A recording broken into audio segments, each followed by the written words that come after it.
Assalamualaikum warahmatullahi wabarakatuh dan salam sejahtera.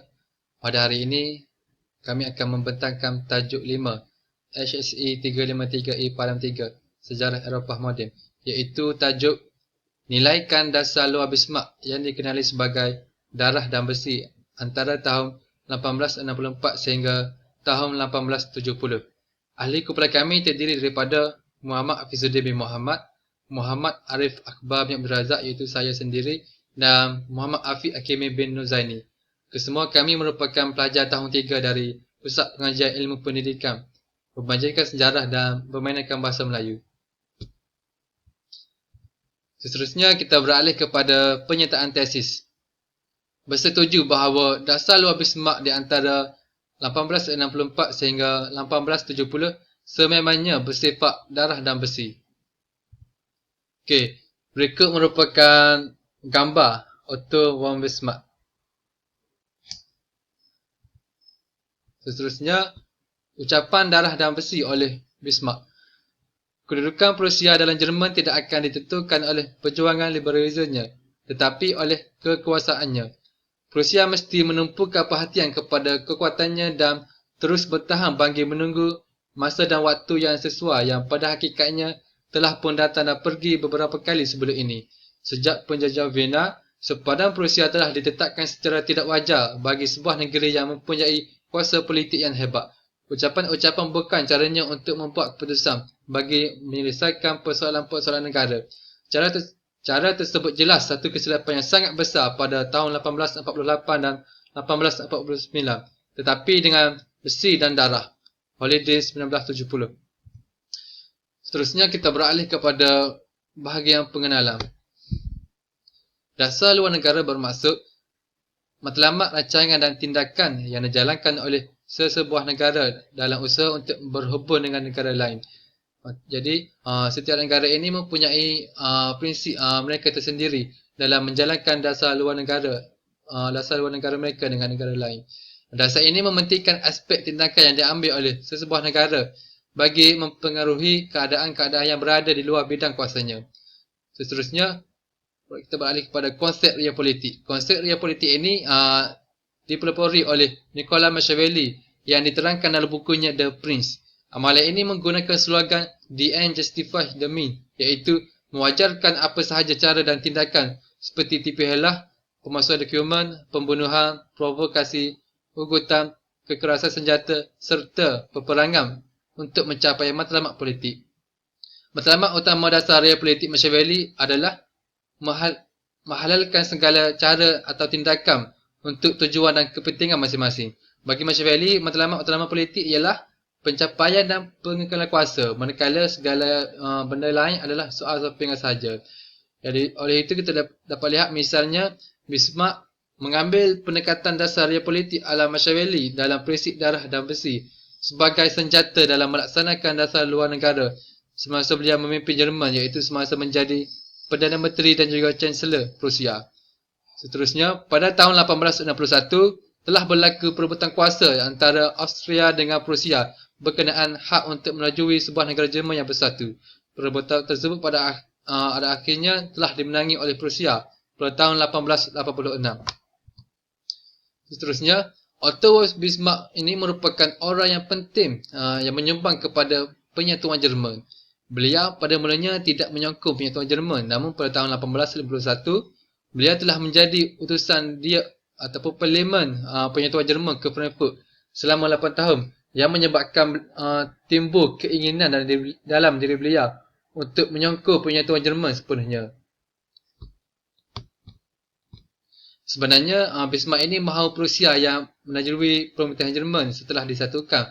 Namun pada masa ini, pada ketika itu Bismarck belum lagi terlibat dalam bidang politik.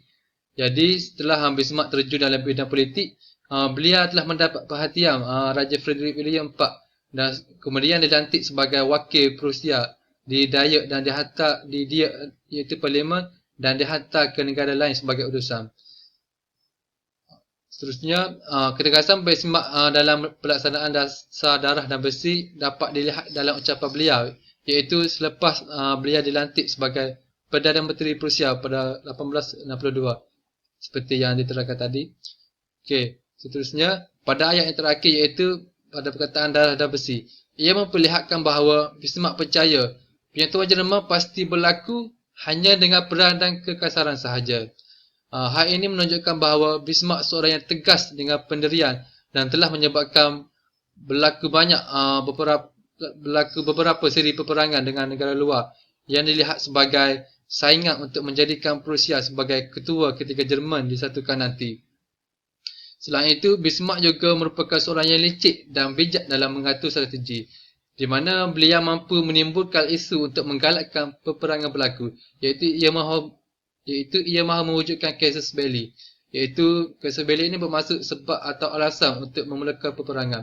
Namun, beliau berpegang kepada satu prinsip, iaitu Prussia ini tidak akan melakukan serangan terlebih dahulu kepada negara yang ingin diperangi. Malah, dengan kecerdikan beliau ini, beliau dapat menjadikan negara yang ingin diperanginya itu menyerang Prussia terlebih dahulu. Jadi, oleh yang demikian, prinsip darah dan besi Bismarck ini dapat dilihat dengan jelas dalam 3 seri peperangan yang disertai oleh beliau, iaitu Perang Kedua Schleswig-Holstein, kekalahan Denmark, Perang Austria-Prussia dan Perang Perancis-Prussia. Seterusnya kita beralih kepada latar belakang. Bismarck atau nama sebenarnya Otto Edward Leopold Bismarck merupakan anak kedua dalam keluarganya. Bismarck juga dikenali dengan nama panggilan Iron Bismarck, bukan Iron Man. Okey, seterusnya Bismarck ini dilahirkan pada 1 April 1815 di rumah keluarganya di Solheim, Brandenburg, iaitu kira-kira 60 km dari timur Berlin. Bismarck ini dianggap sebagai salah seorang perwira teragum dalam sejarah Jerman. Beliau merupakan anak kepada jangka atau golongan bangsawan yang memiliki aset lada dan tanah yang banyak. Ayahnya iaitu Karl Wilhelm Ferdinand von Bismarck merupakan seorang ketua pemilik tanah dan juga bekas pegawai tentera Prussia. Manakala ibunya Wilhelmine Louise Mecker merupakan anak perempuan seorang pegawai kerajaan di Berlin yang berpendidikan. Okey, sejak dari kecil lagi, Bismarck ini telah didedahkan dengan suasana pentadbiran dan ketenteraan oleh kedua ibu bapanya.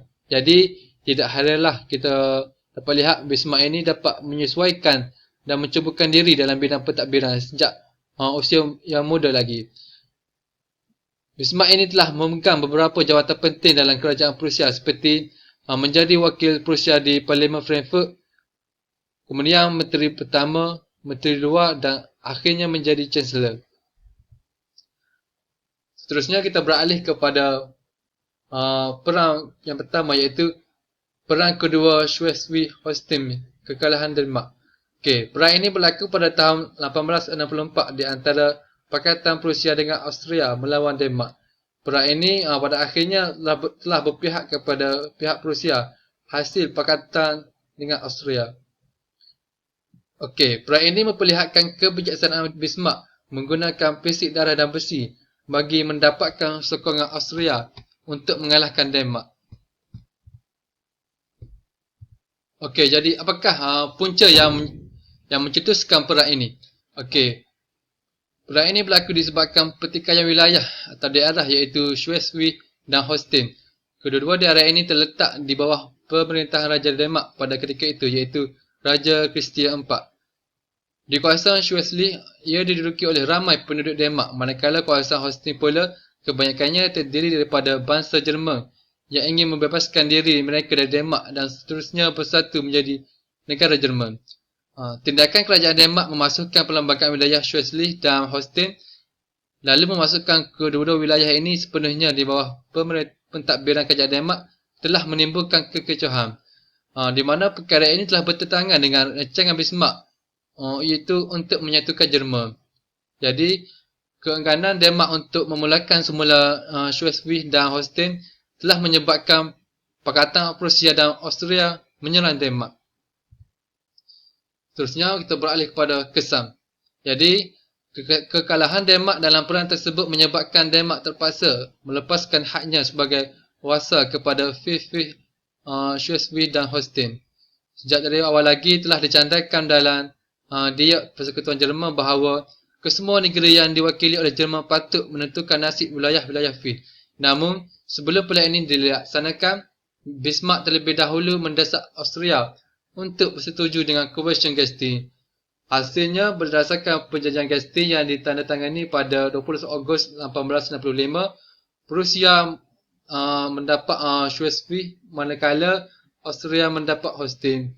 Jadi perang ini memperlihatkan kita bahawa kejayaan Bismarck dalam perang ini membuktikan kebolehan beliau memanfaatkan sesuatu krisis politik untuk kepentingan negara Prusia.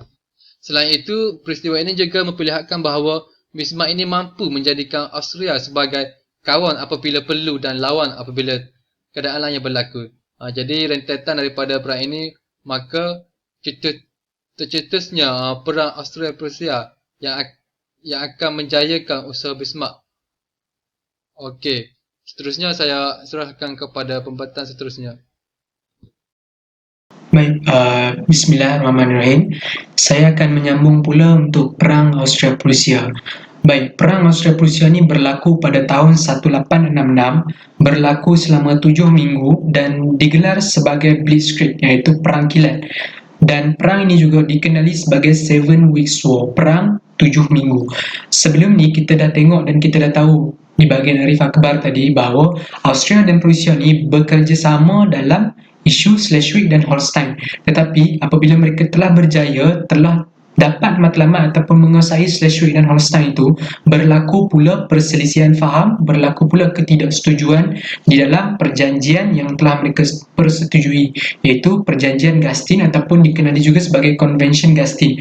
Dan di dalam perang ini juga, pengkhianatan Bismarck di dalam perjanjian itu menunjukkan real politik yang diamalkan oleh beliau. Baik, kita akan tengok punca. Apakah punca perang Austria-Prusia ni?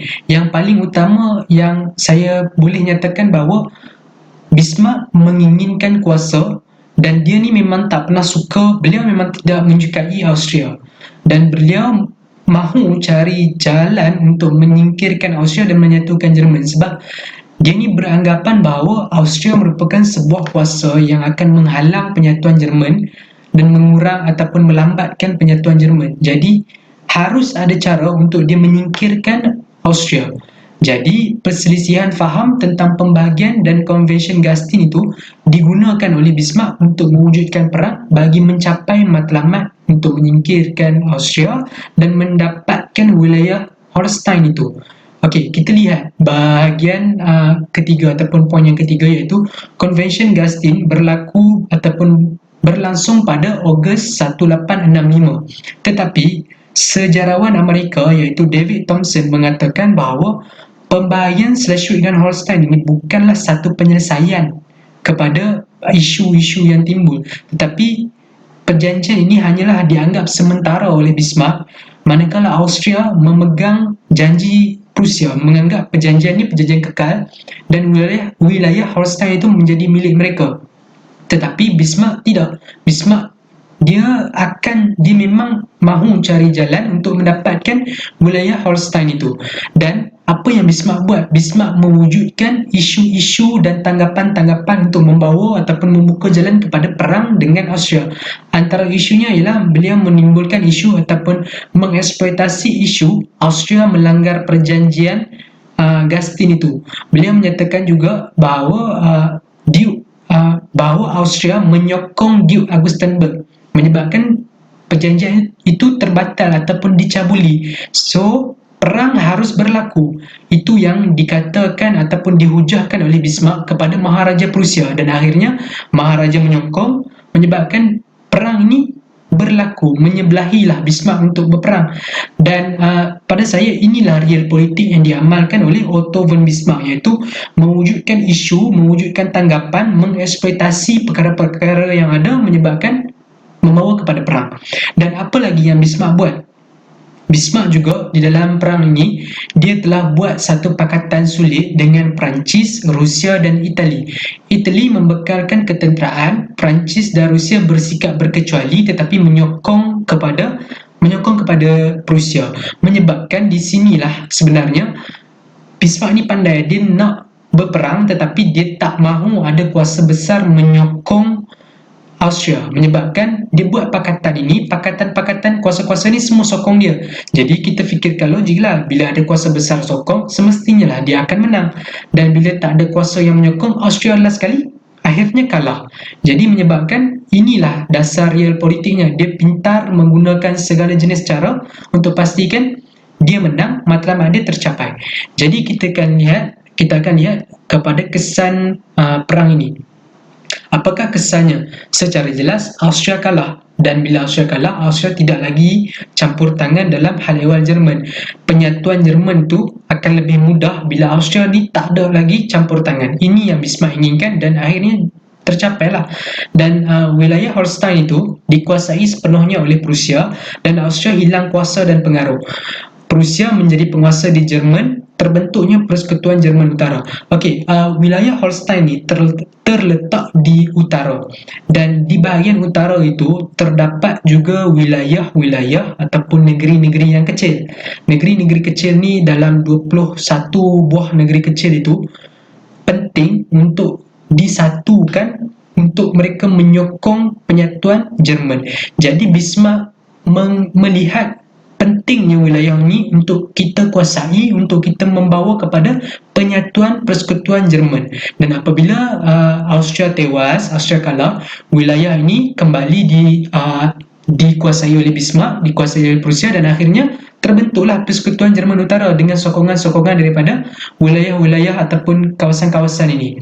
Jadi pada pendapat saya sendiri, real politik, pengkhianatan, tikam belakang ini diamalkan oleh Bismarck. Dia menggunakan isu-isu yang ditimbulkan membawa kepada perang. Tidak boleh tidak, Bismarck ini adalah seorang manusia, seorang insan dan seorang makhluk yang nakkan perperangan berlaku. Jadi dari perang itu dia akan fikirkan, dia akan capailah matlamat-matlamat yang dia nak. Jadi real politik juga sebenarnya membawa kepada peperangan dengan Perancis. Macam tadi kita tengok macam tadi Perancis membantu Bismarck dalam perjanjian ataupun untuk tidak menyokong Austria. Tetapi akhirnya Bismarck berperang pula dengan Perancis, dan peperangan dengan Perancis ini akan diterangkan dengan lebih lanjut oleh saudara Hafizuddin selepas ini. Jadi itu sahaja daripada saya. Terima kasih. Baiklah, kini tiba giliran saya untuk membentangkan, iaitu tentang perang Prusia-Perancis. Baiklah, kita akan menelusuri punca kepada peperangan Prusia-Perancis. Sini saya akan menghuraikan dua faktor, iaitu faktor dalaman dan juga faktor luaran. Okey, punca dalaman adalah berpunca daripada kebangkitan patriotisme dalam kalangan masyarakat dan akhbar yang telah menimbulkan tekanan masyarakat yang besar kepada para pemimpin Jerman Selatan untuk bergabung dengan Konfederasi Jerman Utara dalam perang menentang Perancis dengan Prusia. Pada akhirnya, negarawan di selatan kini tidak mempunyai sebarang pilihan selain untuk menerima ketentuan yang tidak dapat dielakkan. Punca kedua ialah penghantaran EMS. Bismarck berusaha untuk memprovokasi perang dengan Perancis untuk menyatukan Jerman lebih jauh dan mencaplok Alsace dan Lorraine. Oleh itu, Bismarck telah menyombongkan dirinya dengan bahawa seorang diplomat Perancis telah pun diusir dari Jerman setelah beliau meminta William I untuk tidak mengganggu penggantian takhta Sepanyol. Kencingnya yang diduga dibesar-besarkan oleh Bismarck dengan sengaja untuk memprovokasi Perancis. Perancis yang marah dengan tindakan Bismarck itu telah berasa tercabar. Seterusnya ini mengisytiharkan perang melawan Jerman. Baiklah, faktor luaran pula ialah yang menyebabkan perang Franco-Prusia adalah berpunca daripada keperluan Napoleon III yang ingin memberi pengajaran kepada orang Prusia, dan juga berlaku perpilihan dengan Bismarck yang perlu dan tidak mempunyai pilihan selain untuk menimbulkan perang dengan Perancis untuk menyelesaikan proses penyatuan Jerman. Hal ini kita dapat simpulkan bahawa kedua-dua pihak ini merasa terdesak untuk melancarkan perang demi kepentingan masing-masing. Dan perang ini tercetus akibat dua kuasa besar yang ingin berperang dan salah satu pihak tidak mahu mengalah. Dan di sini kita dapat melihat bahawa faktor perang ini adalah mungkin akan berlaku pada tahun 1867, 1868 dan 1869 kerana Perancis dan Prussia pergi ke ambang perang masing-masing tahun itu dan enggan mengundur. Tambahan pula, Bismarck mahu membeli lebih banyak masa untuk penyebaran idea nasional Jerman, dan Louis Napoleon pula mahukan untuk menyelesaikan reformasi tentera yang penting. Bila kita akan melihat kepada kesan perang Rusia-Perancis, kesan yang pertama ialah Bismarck menggunakan perang dengan Perancis untuk membawa 4 negara Jerman Selatan yang tersisa ke dalam gabungan Jerman Utara seperti Bavaria, Baden, Württemberg dan Saxony. Dan juga berlaku kemudahan yang nyata ketika Prussia mengalahkan Perancis dengan menghantar gelombang kejutan ke seluruh Eropah. Dan akhirnya kesan yang ketiga ialah Paris jatuh ke Jerman pada tahun Januari 1871 dengan Napoleon III akhirnya ditawan. Dan pertempuran Sedan dan Nes sangat menentukan kemenangan Prussia. Kesan yang keempat ialah perjanjian Frankfurt pada Mei 1871 akhirnya dimeterai dengan Alsace dan Lorraine telah menyerahkan kepada Jerman. Baiklah, kesimpulan yang dapat kita buat daripada tajuk ini ialah Empire Jerman diisytiharkan pada Januari 1871 dan dengan rasminya Jerman kini merupakan negara yang paling kuat di Eropah setelah berlaku penyatuan Jerman. Dan kesimpulan yang kedua ialah William I telah menjadi Maharaja Jerman dengan gelaran Kaiser Wilhelm, dan Bismarck yang berperanan penting dalam penyatuan Jerman pula telah dilantik menjadi Chancellor Imperial. Bavaria, Baden, Württemberg dan Saxony telah digabungkan ke dalam kerajaan Jerman. Kerajaan Empire Jerman pada dasarnya adalah struktur persekutuan yang sama dengan ditubuhkan pada tahun 1866. Pada hakikatnya, Reichstag mempunyai sedikit kuasa kerana kerajaan Jerman menjadi autokrasi konservatif dengan golongan bangsawan yang bersekutu dengan raja. Bila ini merupakan antara rujukan yang kami gunakan, iaitu kami telah merujuk buku sejarah Eropah Moden tulisan Hebert, buku Eropah Moden Arus Sosiopolitik dan Pemerintahan tulisan Qasim Ahmad, buku Eropah sejak Napoleon tulisan Thomson, buku The Franco-Prussian War tulisan Wavro Wilfred, dan buku Bismarck and Modern Germany hasil tulisan W.N. Medlicott. Sekian, terima kasih, dan jika terdapat sebarang persoalan boleh tujukan kepada kumpulan kami. Sekian, terima kasih.